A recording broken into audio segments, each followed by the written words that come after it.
Hi everyone, welcome to semester one. For some of you, you'll be returning to Trobe. For many others of you, it'll be your first experience here.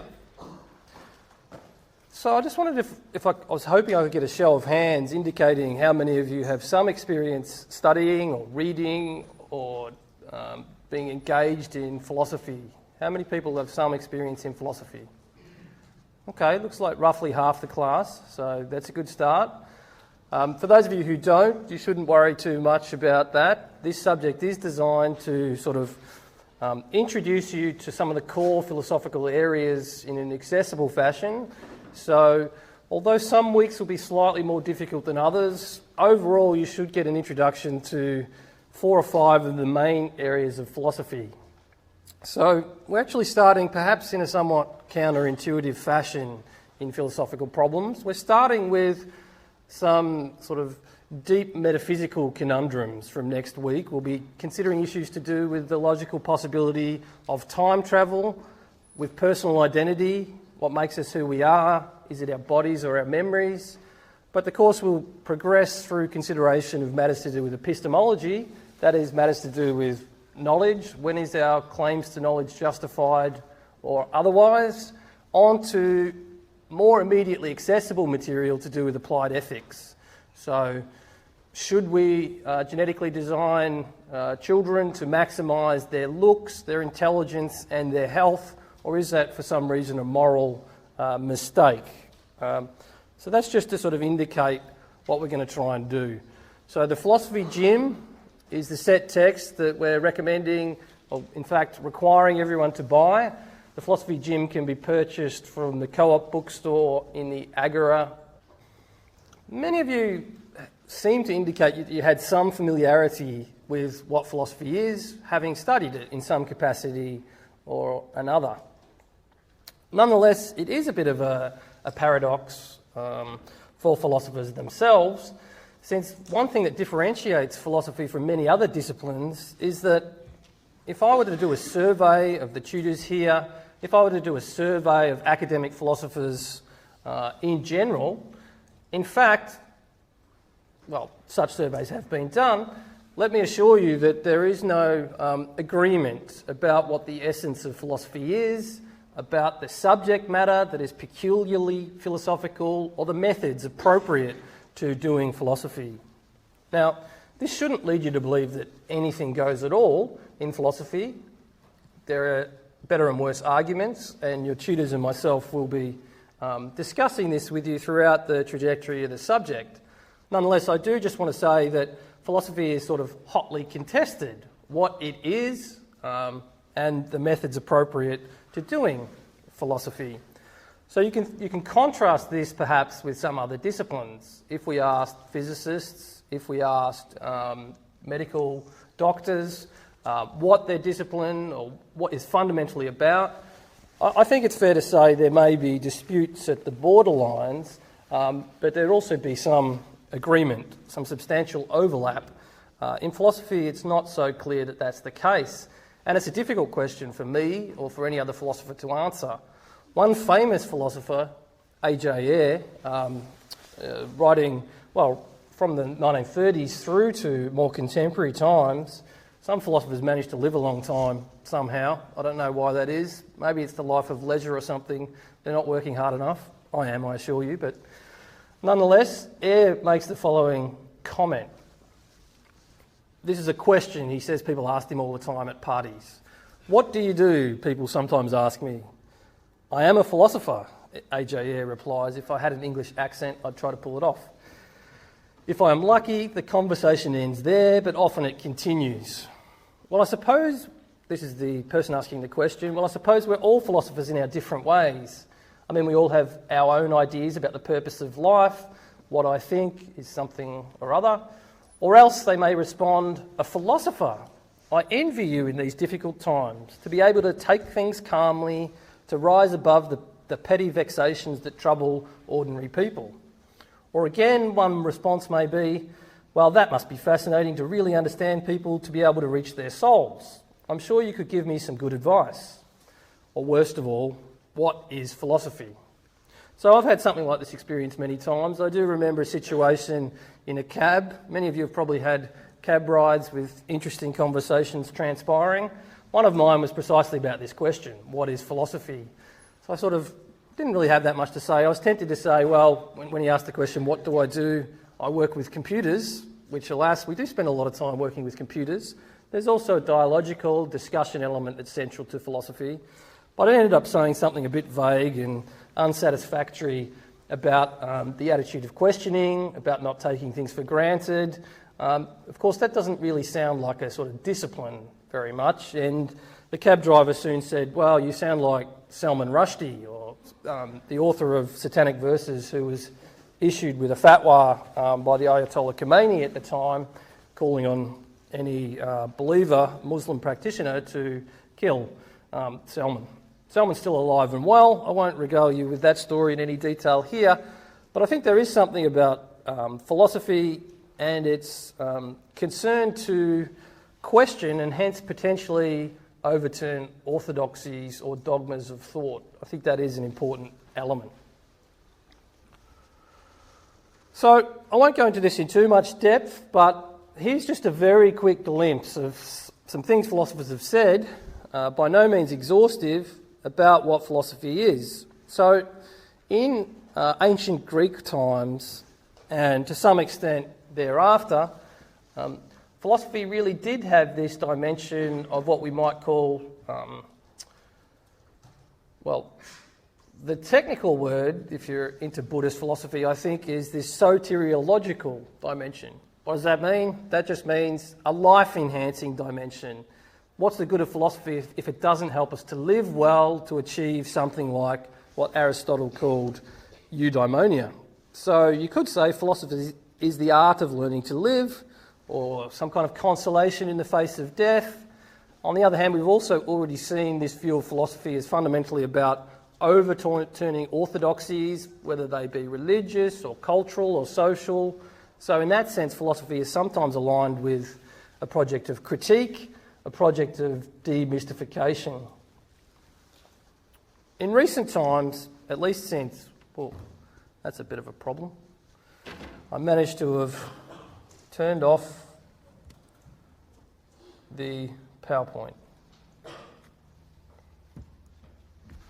It's back.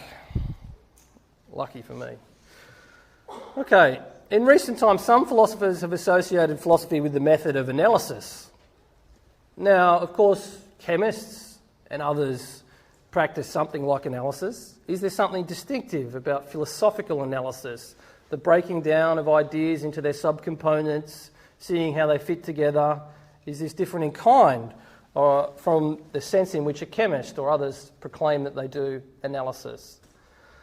Many philosophers historically have also said that philosophy is sort of a meta-discipline, or a discipline above the other disciplines, or the queen of the sciences perhaps, that surveys in some sense and grounds other disciplines. So on this view, scientists do science, the philosopher of science asks questions about science that the scientists themselves don't typically or usually ask.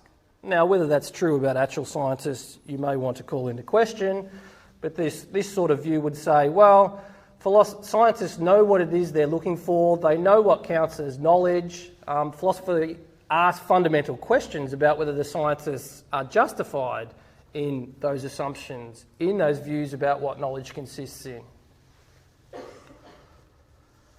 Another dominant view today is that philosophy has this sort of syncretist ideal of trying to bring different domains of knowledge together into some sort of overall picture.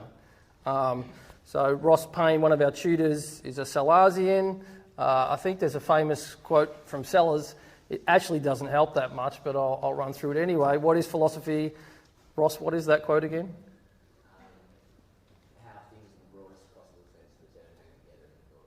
Okay. How things in the broadest possible sense of the term hang together in the broadest possible sense of the term. This may sound a bit paradoxical and uninteresting, but nonetheless, this is capturing that sense of philosophy in which it seeks to integrate and cohere the claims of various scientific disciplines, the claims of various humanities disciplines, our sort of folk psychology or our common view, for example, that we all have free will, that we all have the capacity to do or not do something. Science, on the other hand, might say every event has a prior cause, or every effect has a cause, which may lead us to believe in determinism. Is determinism reconcilable with our view of ourselves as free agents deserving praise or blame for the things we do? So philosophy then, you might say, okay, if you want to learn about minds, what discipline deals with minds? Perhaps psychology. You want to learn about bodies? Well, if you're thinking about bodies in a very broad and general sense, you probably want to do physics. Or perhaps biology, if you're thinking about our bodies. If you want to think about how minds relate to bodies, or how these two disciplines sort of cohere in an overall world picture in that Salesian sense, you might want to do philosophy. Is there a distinction between mind and body? Are they one thing? Other philosophers have said philosophy is essentially a form of therapy. Now, obviously, it's not therapy in the same sense as psychoanalysis or psychotherapy, but in the sense that philosophers, or all of us, can get sort of befuddled by particular concepts that are bequeathed to us in our use of language, and philosophy is a means of sort of resolving or making those anxieties, in a sense, go away. Gilles Deleuze, French philosopher whom I'll come back to, famously says, philosophy, and this is the quote in the middle of the PowerPoint, the art of forming, inventing and fabricating concepts. So he would say art, for example, is interested in, he says, creating affections or percepts in us, new experiences on an affective level. Philosophy, on the other hand, Deleuze would say, is primarily about creating concepts. That's its job description. Of course, we could just say philosophy is reasoned argument or reasoned analysis. And for the sake of your essays, this is going to be important. There are various things on the Moodle website for this subject concerning reason and argument, and that's certainly central in philosophy. It's true that in one sense in philosophy, anything does go.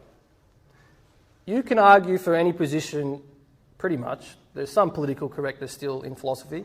You can argue for almost any position that you'd like to, but what you need to do is give us reasons for believing it. So actually argue. You can't simply state opinion or state doxa. You need to give reasons for your beliefs, give arguments in favour of your views, consider counterexamples, consider counter-arguments to your view. This is what's going to help your essays when you come to write them attain a level of sophistication that surpasses more than just a sort of doctrinaire statement of your view. If you can show you've considered how other people may respond and why those responses just don't do the job, you're going to add sophistication and philosophical subtlety. So certainly reasoned analysis is important. Again, though, it raises the question, how does this differ from the kind of reasoned analysis that goes on in other disciplines? Is philosophy somehow continuous with science? And some philosophers hold. Quine famously holds that philosophy is, broadly speaking, continuous with science. Many other philosophers think that it's more aligned with the humanities.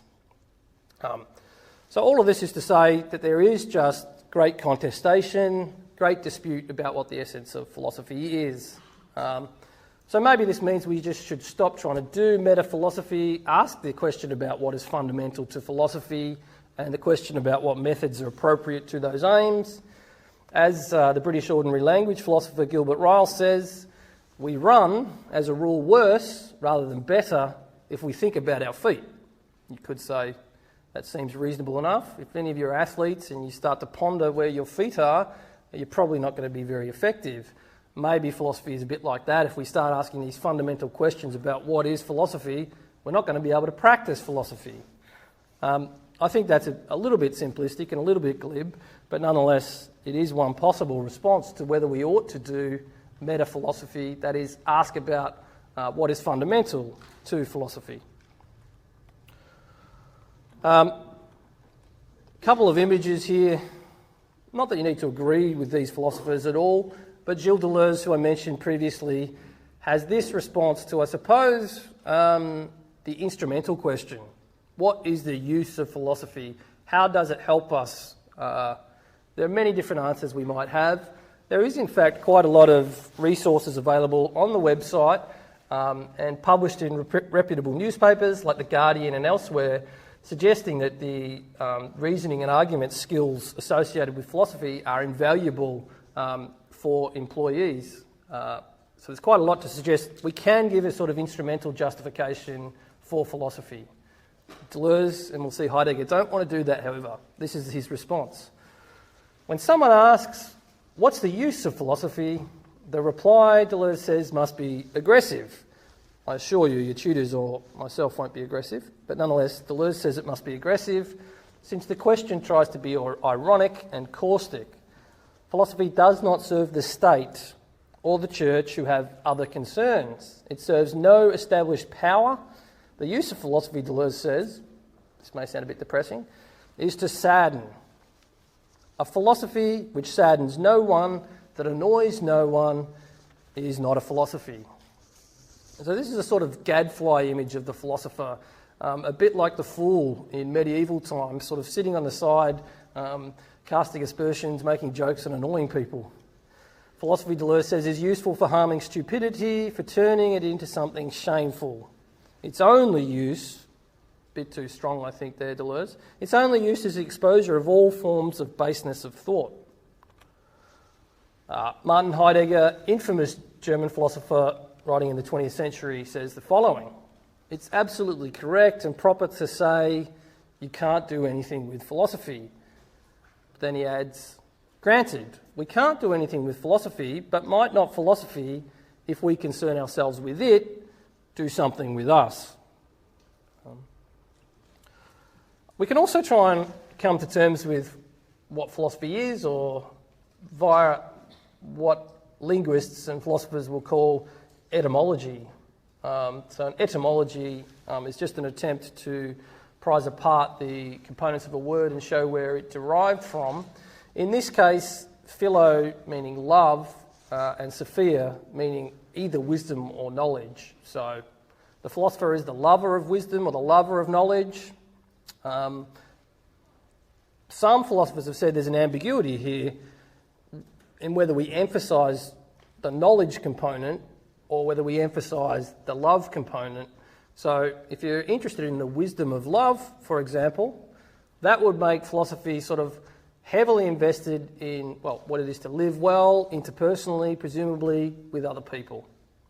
If you're interested or you have a love in wisdom or knowledge for its own sake, that's going to make philosophy more epistemologically inclined, more interested in knowledge as the supreme good, rather than, I suppose, love as the supreme good. I won't run through T.S. Eliot here. Time permitting, there is an interesting video that the Australian Association of Philosophy made around this question, what is philosophy? It goes for 10 or 15 minutes, so if we do have time, I will come back to that in a moment. Another way of thinking about what philosophy is to think about some of the sort of standard areas or standard questions that are pursued. So, I've talked about epistemology, just meaning study of knowledge or studies of knowledge. These are some of the questions that may be asked. What do we know? Eventually we're going to come to the question, well, do you in fact know that I have a mind or mental experience at all? How can you be sure I'm not merely a robot elaborately disguised in a hat? I'll take it off for the sake of the moment. So there are those sort of questions that we will come back to. How do we justify our claims to knowledge? Is perception sufficient? Of course, we all have perceptual illusions. So, yeah, I probably look a bit like a person. If someone stomps on my foot, I probably go bright red. Maybe you're entitled to infer that I had the mental experience of pain when I'm going bright red, because when you go bright red in that manner, when someone stomps on your foot, it's because of the qualitative experience of pain. So that suggests that inference might be needed, or judgment, or rational thinking to get to the view that I am in fact a mind or a person? Is that sort of too intellectualist? Is that maybe perception itself is sufficient? Perception is reliable in and of itself. So these are the kind of arguments that we'll consider. We'll also, as I mentioned in the first couple of weeks, look at metaphysics. We'll do some material related to contemporary issues to do with creationism and whether the so-called problem of evil does in fact present insurmountable difficulty for the existence of God. I'm not going to try and say why that might be so, but just to indicate, most of the monotheistic religions maintain that God is omniscient, all-knowing, omnipotent, all-powerful, and all-kind. I don't know what an omni word for all-kind might be, but God's kind. If that's true, is that compatible with the existence of suffering and evil in the world? If God was all-powerful, all-knowing, and all-kind, why is there evil? This is an old theological question, but still one that's debated, and you'll have noticed if you look at Q&A or any of the contemporary debates concerning religion, still a live issue that's discussed to these days. And as I mentioned, we'll also come back to consider both ethical theory and applied ethics, issues to do with what we should do, how we ought to live. So philosophy has a fairly broad remit, you'll have noticed.